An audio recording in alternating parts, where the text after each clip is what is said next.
Hi everyone, Emma Davidson here from the Global Value Fund. GVF has just released its FY 2024 financials, and this is a 5-minute summary that hopefully hits the highlights of those financials. The close of FY 2024 means the close of 10 years of GVF, and it's been an amazing 10 years. 10 years listed on the Australian Stock Exchange, 10 years of producing more than 10% per annum net of all fees and expenses at the portfolio level. And it's been 10 consecutive years of positive performance. GVF hasn't had a single down year in the decade that it's been going. Touch wood. I'm pleased to say that FY 2024 has been another great year for the company. As per the chairman's letter on page 1 of the financials, we see shareholder total returns for the period at 18.1%, which is a fantastic achievement. And with these, once again, kind of steady Eddie returns that we've managed to produce, the board of GVF has declared a fully franked 3.3 dividend for the half.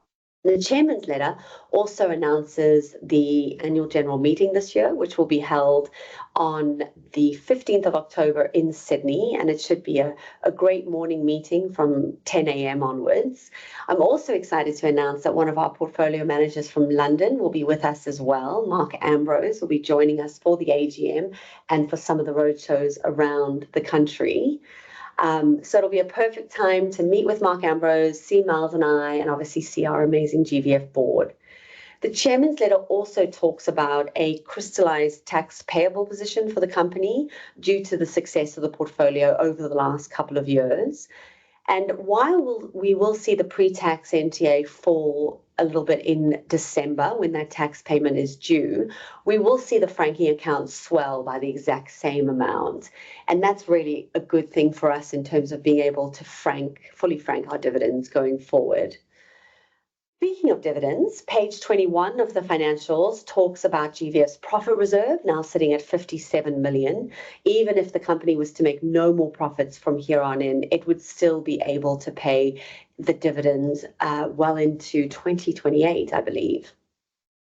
Another highlight for me in the financials is Miles's letter to investors. The letter, written by himself and the team, it's informative, it's articulate. It really provides an insight into how Miles and the portfolio management team think about life, think about financial markets. And that's important because ultimately these are the people behind the numbers that I've just talked about. In the letter, Miles highlights the US election, and he highlights the fact that many of us probably don't realize that the Republicans are going to take control of the Senate. And he goes on to kind of explain that with a Republican-held Senate, a Trump win may well be the better option for markets.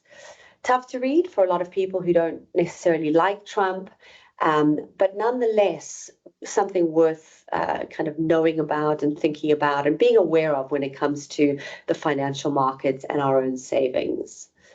Another highlight for me in the financial statements is the fact that once again, the discount capture element of the strategy that GVF runs with accounted for 70% of the returns in FY 2024. GVF's ability to kind of roll up our sleeves, unlock the discount embedded within our portfolios, I think has become one of the really important sources of returns and really provides a kind of uncorrelated source of returns that we can rely on. And seeing 10 years of these returns has been quite something. And it kind of led me to looking at, okay, so what have shareholder total returns on a share price basis? What have they been like for a GVF investor? And I looked at a scenario where a GVF investor came on with us at the IPO with $10,000. In the event that they reinvested all of their dividends, their $10,000 would be worth $25,500 today. In the event that they took all their dividends out as income to live on, they would have received $8,000 in dividends, and their $10,000 would be worth $12,500 today. Hopefully that's something that you guys can agree is worth celebrating about. And, I think it's it's really what the only thing left to say at this point is thank you. Thank you to all of our GVF shareholders for believing in GVF. Thank you for being with us for another great financial year. And yeah, that's about it. See you soon.